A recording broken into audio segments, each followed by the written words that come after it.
Afternoon and welcome. आप देख रहे हैं आज का बाजार जागरण बिजनेस के डिजिटल प्लेटफॉर्म पे। अगर हम बाजारों की बात करें तो एक सीमित दायरे का कारोबार आज देखने को मिल रहा है और आज खुले हम थोड़े मार्जिनली लोअर थे, यानी कि गिरावट के साथ खुले थे, लेकिन उसके बाद एक अच्छी रिकवरी देखने को मिल रही। 25,000 का आंकड़ा हमने निफ्टी पे एक बार फिर पार किया, लेकिन उसके ऊपर टिके नहीं। सो टिकना थोड़ा मुश्किल हो गया है निफ्टी का 25,000 के ऊपर, लेकिन वाइब्स जो है मार्केट से वो थोड़ी बहुत पॉजिटिव ही लग रही है। और इस समय दोनों ही इंडाइसेस, चाहे वो निफ्टी हो या सेंसेक्स, दोनों ही हरे निशान में कामकाज करते हुए, बैंक निफ्टी में भी करीबन 72 अंकों की यहाँ पे मजबूती देखने को मिल रही है और मिड कैप इंडेक्स भी marginally lower. I mean it seems that कि मार्केट जो है किसी खबर का इंतजार कर रहा है, डायरेक्शन पता है पर उभर नहीं पा रहा।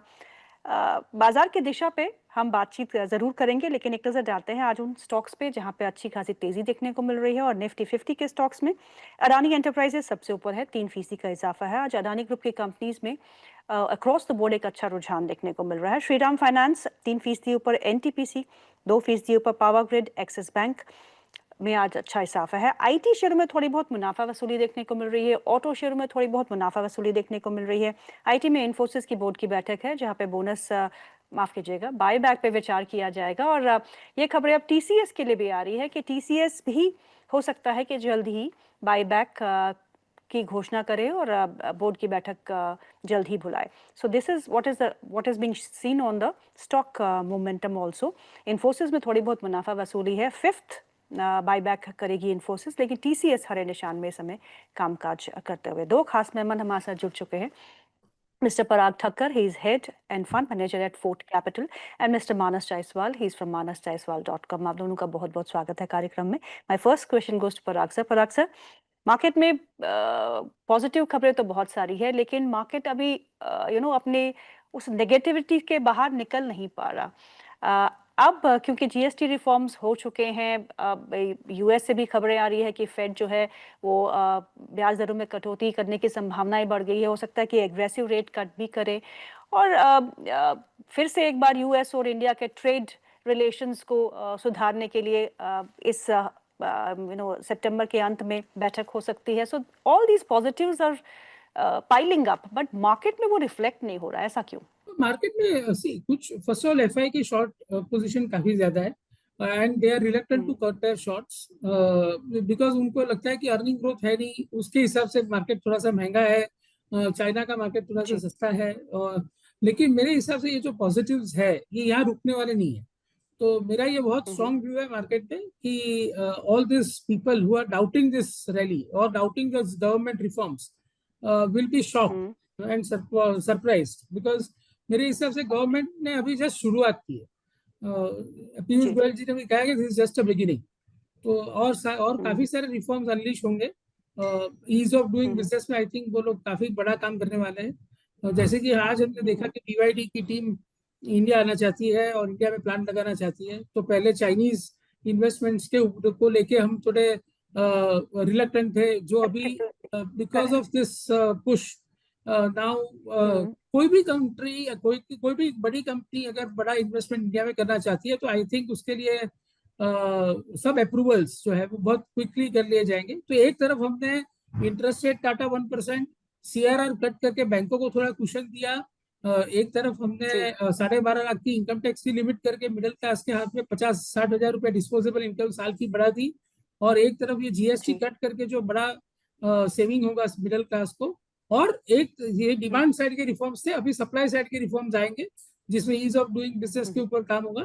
तो मेरे हिसाब से ये एक बहुत ही बड़ा स्टेप होगा। जैसे कि हमने आज भी सुना Maruti is expecting 20% growth in volume in this Navratri festival. तो मेरे हिसाब से जैसे ही नवरात्रि के दिन शुरू होंगे लोगों को ये मोमेंटम दिखने लगेगा। अभी काफी कंफ्यूजन है मार्केट में ये चीज को लेके कि इन्वेंट्री है, उसकी इनपुट टैक्स रेट का क्या होगा। तो ये 1.5-2 महीने के सवाल को लेके मार्केट अटक रहा है।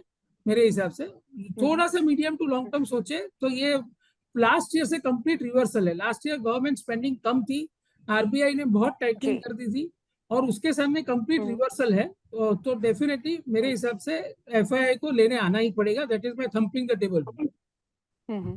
So this is the time to buy actually. 100%। Manas sir, बहुत बहुत शुक्रिया आज प्रोग्राम में जुड़ने के लिए। मानस सर, 25,000 का आंकड़ा हम बार बार छू के निकल जाते हैं, टिकते नहीं, क्यों?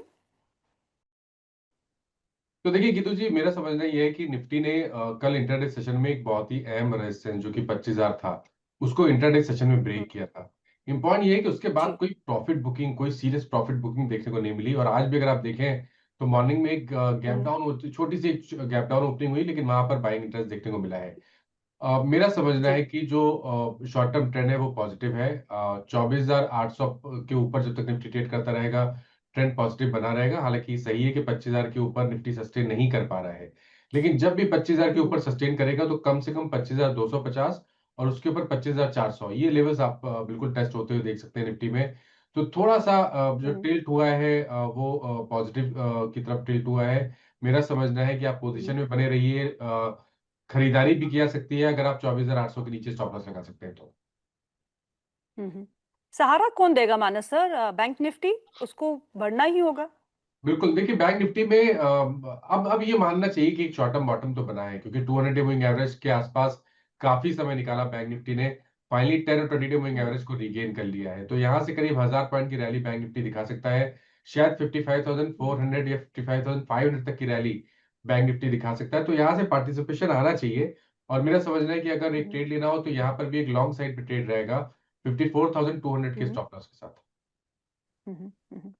आईटी में कल हमने काफी अच्छा एक इजाफा देखा पोस्ट जो जो यूएस से हमको संकेत मिल रहे हैं ब्याज दरों में कटौती के, उसके बाद एक अच्छा मोमेंटम हमने आईटी स्पेस में आते हुए देखा। और जो बाईबैक की खबर थी इन्फोसिस की, उसमें एक रब ऑफ इम्पैक्ट सभी स्टॉक्स में देखने को मिला। ओरेकल के जो नतीजे यूएस में आए थे, उसका एक रब ऑफ हमने यहाँ पर देखा। लेकिन आज ओरेकल के शेयर को देखेंगे तो वो नीचे है, क्योंकि कंपनी ने साफ मना कर दिया, बोला ये this is a different unit and that business is separate, that's a different unit. तो उसका एक कोई इम्पैक्ट जो है हमारे फाइनेंशियल्स पे नहीं पड़ेगा, कोई हमको पॉजिटिव इम्पैक्ट नहीं आएगा। हमारी बिजनेस अलग है, उनकी बिजनेस अलग है। तो आज स्टॉक जो है ओरेकल का, वहां पे थोड़ी बहुत बिकवाली देखने को मिल रही है। पर आईटी सेक्टर में बॉयंसी एक बार फिर लौटी है। पराग सर, आईटी सेक्टर को आप कैसा देखते हैं? आप यहाँ पे बाय ऑन डिप्स की स्ट्रेटेजी अपनाएंगे? Absolutely yes. First of all देखिए, जैसे कि आपने स्टार्टिंग में कहा कि यूएस में इन्फ्लेशन काफी नीचे जा रहा है, तो रेट कट की जी। उम्मीदें काफी ज्यादा हो गई है, 3 रेट कट भी हो सकते हैं। तो उससे हम्म, डेफिनेटली आईटी को मैक्रो वाइज एक बेनिफिट होगा, क्योंकि यूएस कॉर्पोरेट्स हम्म, की अगर बोरोइंग, अगर इंटरेस्ट कॉस्ट बचेगी, प्लस यूएस की खुद की डेट इतनी जो $37 ट्रिलियन है, उसके ऊपर उनकी इंटरेस्ट हम्म, कॉस्ट भी बचेगी। तो बेसिकली ये सारी चीजें आईटी के लिए पॉजिटिव। और दूसरी एक बहुत इंटरेस्टिंग चीज जो टीसीएस से कल बोली है, जो मेरे हिसाब से एक हम्म, बहुत बड़ी नेगेटिव चल रहा था आईटी में, कि एआई के आने से आपको इतने ज्यादा वर्कफोर्स नहीं लगेगा, इतने ज्यादा एम्प्लॉयज नहीं लगेंगे, तो उसके लिए डिफ्लेशनरी हम्म, हो जाएगा and they have to reduce the price and pass on the productivity gains to the customer. लेकिन टीसीएस ने ये बोला ओके। है कि एआई की वजह से हमारे लिए रेवेन्यू की अपॉर्चुनिटी साइज बढ़ गई है। तो बेसिकली आज की हम्म, जो आईटी की, एक तो है कि आज buy on rumour sell on news होता है मार्केट, तो आज इन्फोसिस में बायबैक आने वाला है, तो आज थोड़ा सा नीचे है। बट और दूसरा है जी। कि एक्सेंचर कल 3.5% नीचे था यूएस में, और 25 तारीख को हम्म, एक्सेंचर का रिजल्ट है, जिसमें ऐसा उम्मीद किए जा रहे हैं लोग कि गाइडेंस नीचे करेंगे। तो okay. That is why IT is down today. लेकिन मेरे हिसाब से rate cut in US plus valuation of IT companies in India, 4-4.5% dividend plus buyback अगर आप जोड़ दीजिए तो यील्ड आपको बैठता है। ये कंपनियां बहुत बड़ी हम्म, है।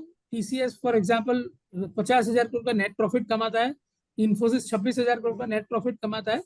ऐसी हाई क्वालिटी फ्री हम्म, कैश फ्लो जनरेटिंग कंपनी, अगर आपको 6% free cash flow, 4% dividend yield पे मिल रही है, साथ में आपका मैक्रो थोड़ा हम्म, सा सपोर्ट कर रहा है यूएस के रेट कट को लेके, और प्लस जी। आपको टीसीएस जैसी कंपनी आके ये बोल रही है कि AI is actually increasing the revenue opportunity for अस।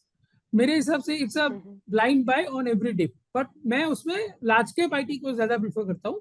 तो इन्फोसिस, हम्म, टीसीएस, विप्रो, एक्सीएल टेक और टेक महिंद्रा, ये 5 कंपनियों में हम्म, बाय ऑन डिप की स्ट्रेटेजी रखनी चाहिए। और आपने बैंक का सवाल पूछा था, I am also extremely positive on banks. Okay. मेरा ये मानना है कि अभी सेकेंड क्वार्टर के रिजल्ट बैंक की बॉटम होगी, हम्म, इन टर्म्स ऑफ ग्रोथ भी कम होगा, मार्जिन भी कम आएंगे, ओके। और क्रेडिट कॉस्ट भी शायद हम्म, कुछ कुछ सेगमेंट्स में, ये मैं HDFC, ICICI और SBI जैसी बैंकों की बात नहीं कर रहा हूँ, उनके नीचे की बैंकों में कुछ कुछ क्रेडिट ओके कॉस्ट भी बढ़ेगी। जैसे आज चोला फाइनेंस ने बोला कि क्रेडिट कॉस्ट गाइडेंस उन्होंने बढ़ाया है, तो थोड़ा बिकॉज जी इकोनॉमी स्लो था ये क्वार्टर में, लेकिन after Q3 correct I am expecting good growth, margin compression to reverse.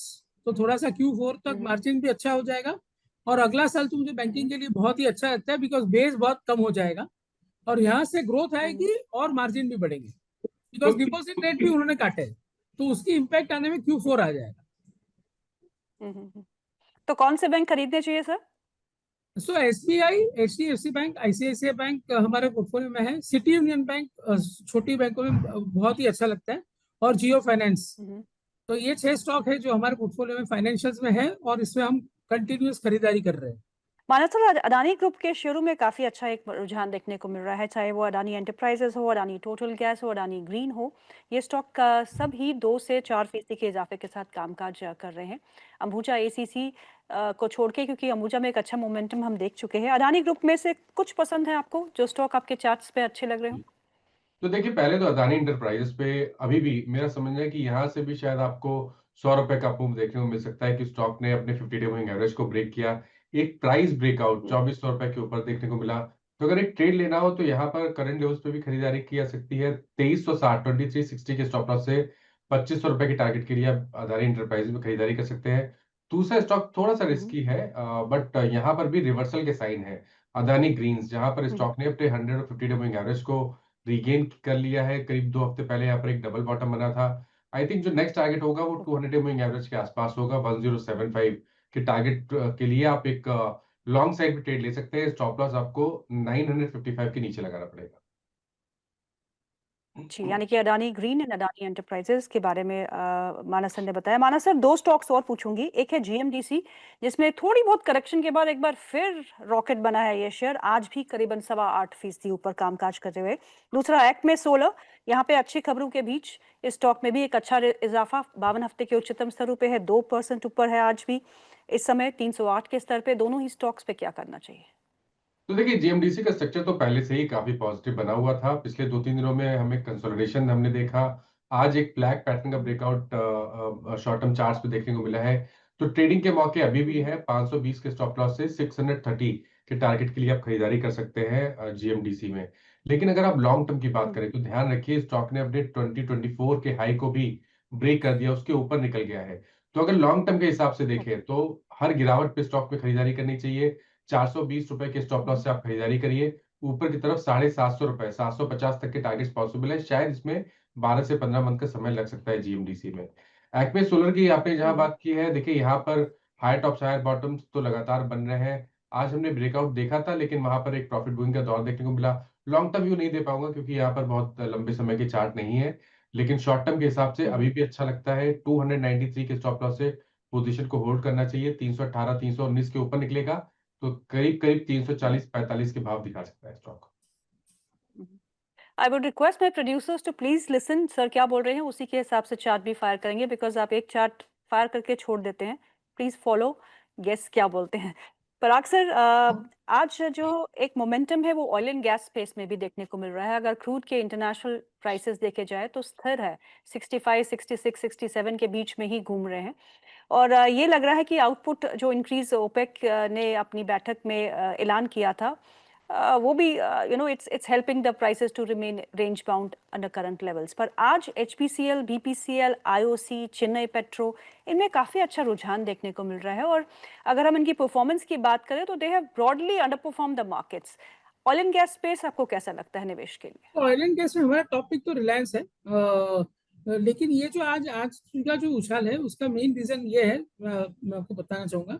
एक तो ONGC इसलिए ऊपर है कि थोड़ा सा क्रूड ऑयल ऊपर था कल, बिकॉज रशिया ने पोलैंड पे कुछ अटैक किया था, उसकी वजह से क्रूड ऑयल ऊपर था। तो प्लस ONGC है स्टार्टेड नाउ कि उनकी जो फील्ड्स है उसके लिए उन्होंने ग्लोबल, जैसे ब्रिटिश पेट्रोलियम की मदद ले रहे हैं वो लोग। ब्रिटिश पेट्रोलियम से कुछ लोगों को बुलाया है उन्होंने, जो उनका ऑयल प्रोडक्शन बढ़ा सके। तो ये एक ONGC में डेवलपमेंट है। BPCL, चेन्नई पेट्रो, MRPL की बात करें या HPCL की बात करें, उसमें ये है कि डीजल के जो क्रैक्स है, डीजल के जो मार्जिन है, वो आज की तारीख में ओके इंटरनेशनल मार्केट में काफी ऊपर हो गए। तो ये एक ओके रीजन है, ये पर्टिकुलर रीजन से की वजह से ये सब स्टॉक्स ऊपर है। रिलायंस में हमारा होल्डिंग इसलिए है मेनली कि फर्स्ट ऑफ ऑल हमें टेलीकॉम बिजनेस बहुत ही बढ़िया लगता है, जो 70-75 हजार करोड़ का एन्युअटी कैश फ्लो देता है कंपनी को। रिटेल में रिलायंस 25,000 करोड़ के ऊपर का EBITDA कर रहा है, और उसको भी ये जीएसटी कट का फेस्टिव के टाइम पे पक्का फायदा मिलने वाला है। 20,000 स्टोर है उनके, तो उसका फायदा तो उनको मिलेगा। और प्लस रिफाइनिंग में उनका भी डीजल का काफी प्रोडक्शन है, तो डीजल के भाव बढ़ने से उनको भी फायदा होगा रिफाइनिंग साइड में। पेट्रोकेमिकल साइड में ऑफ कोर्स थोड़ा सा वीकनेस है। और कैश फ्लो यील्ड पे अगर हम देखें, रिलायंस का मार्केट के बाद 18 लाख करोड़ है, करीबन 1,35,000 करोड़ का कैश फ्लो बना था रिलायंस, तो बेसिकली 7% यील्ड पे है। तो मेरे हिसाब से अगर तीनों बिजनेस सेगमेंट यहाँ से ग्रो करने वाले हैं तो Reliance is also good bye.